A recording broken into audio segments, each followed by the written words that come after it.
Le dernier chaman connu de l'Arctique nord-américain vient de mourir. Avec Victor Tungulik, disparaît une pratique ancestrale qui était au cœur de la vie des Inuits. Le chaman était le prêtre, le guérisseur, quelquefois aussi le sorcier. Il agissait comme médiateur entre l'individu et le groupe, entre l'homme et l'esprit de nature, entre les vivants et les morts. L'oubli recouvre aujourd'hui les traces de ce passé.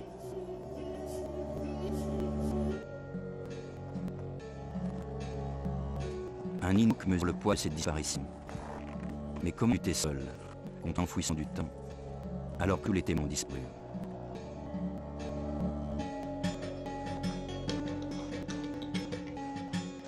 Pour lui, un voyage va débuter. Une quête qui conduira jusqu'au Pérou, chez les Indiens Chilibo, là où le chamanisme est encore vivant.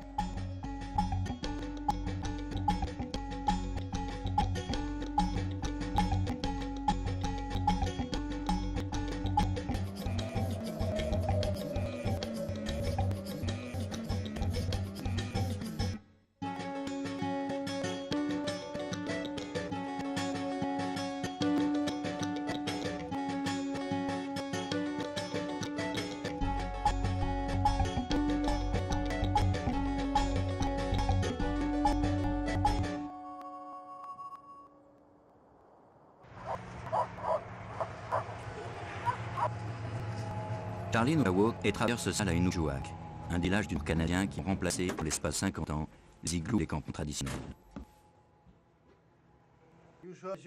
Dans son enfance, Charlie a vécu ce passage choc culturel qui a accompagné cette évolution. Il occupe aujourd'hui des jeunes en difficulté, des jeunes qui veulent vivre comme tous les occidentaux de râle, mais souvent ont perdu leur repère. Pour certains d'entre eux, le malheur se traduit par l'alcoolisme, le vandalisme, va même jusqu'au suicide.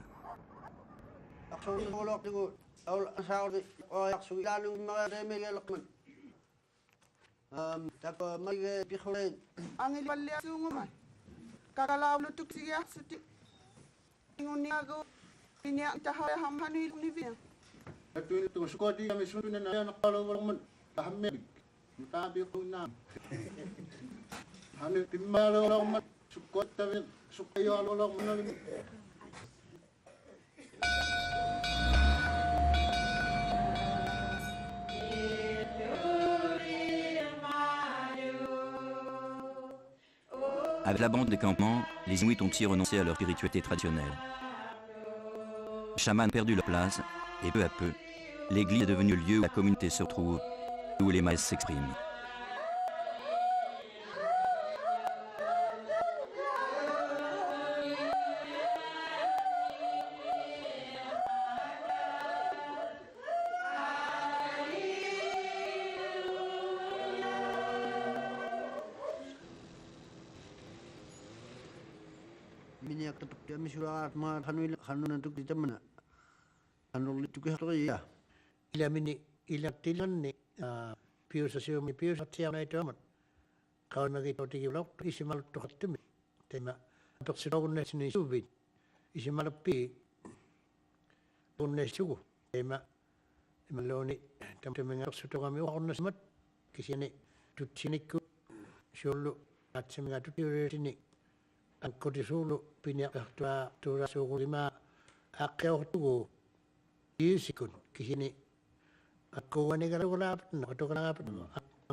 Chez les Inuits, le chamanisme n'existe plus qu'en les souvenirs et les récits des anciens. Depuis 15 ans, Charlie recueille leurs témoignages. Au fil des rencontres, il a découvert un monde peuplé d'esprits, un monde qui aide les siens à comprendre l'univers qui les entoure.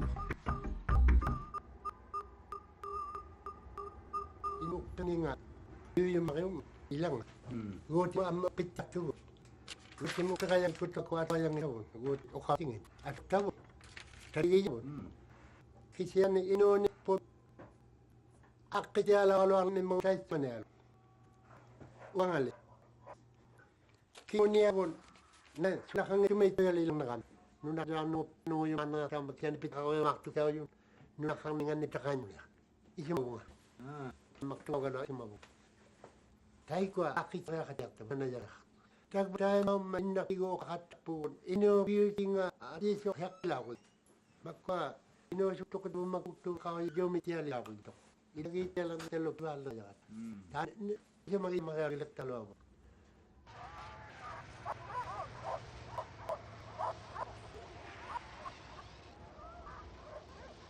Je fais la recherche pour trouver notre identité spirituelle. Les Blancs ont une philosophie assez avancée dans leur propre monde. À travers le chamanisme, on avait notre philosophie aussi. Mais il faut redécouvrir, c'est ça qui est important pour moi. Donc, s'il y avait un chaman ou bien un leader spirituel, quel que soit, ça aiderait beaucoup.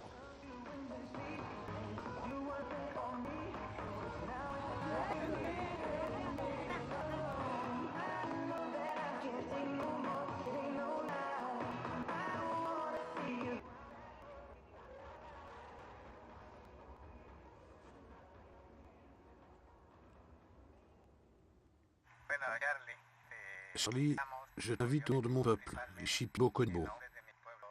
Charlie passe seul dans sa quête.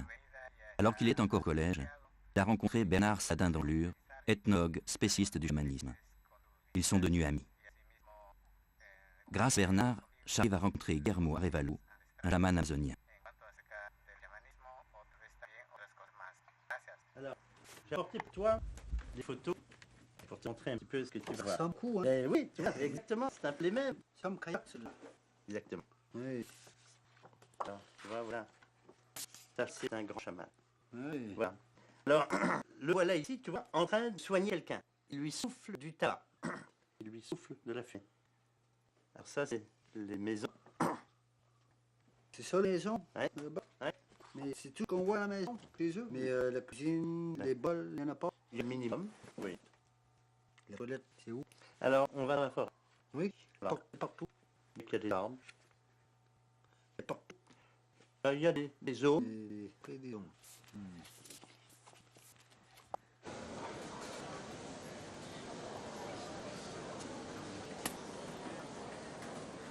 Monsieur Nawakawa. D'accord. C'est Noël. Inuit. Inuit. Oui. Merci, bon voyage. Voilà.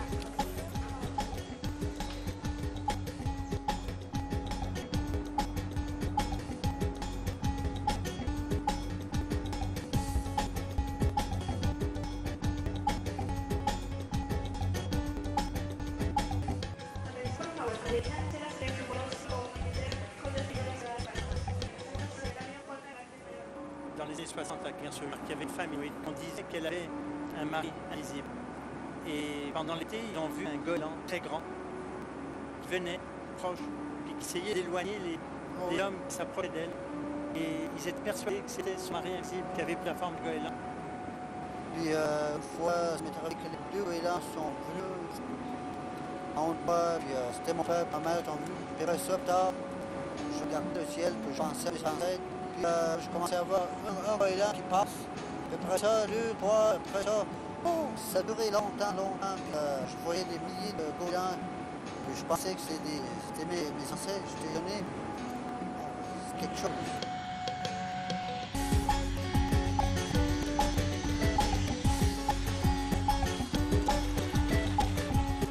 Pucallpa, la porte d'accès au territoire Shipibo.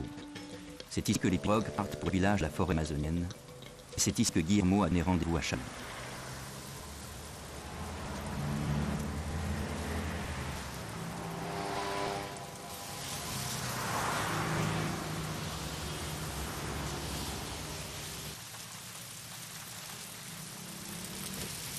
Muy buenas tardes, amables radioyentes de la ciudad de Pucallpa, a través de la emisora Radio del Progreso, en la frecuencia 107.7 FM. Va contigo, presentamos el programa radial. Maintenant, c'est l'heure de votre programme favori, La Voix des Indigènes, diffusée sur Radio del Progreso. Nous avons l'honneur de recevoir notre ami le docteur François Morin, anthropologue de l'Université de Toulouse, et Charlie Nokawak, qui vient du Canada. Charlie, c'est un de nos frères indigènes, un Inuit, ce que l'on appelle autrefois les Esquimaux. J'aimerais que tu dises ton nom en Inuit et que tu dises quelques mots.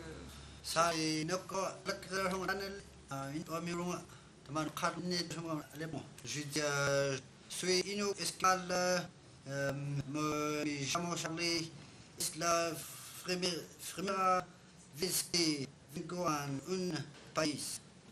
Coroso. Oh, ya, veo que van a tornar hablando español y una Incroyable. cosa- Charlie parle même en espagnol, on peut applaudir. Sí, justamente, pues, Charlie, je pense que tu vas sentir la chaleur humaine du peuple Shipibo-Congo. hermanos, ¿no?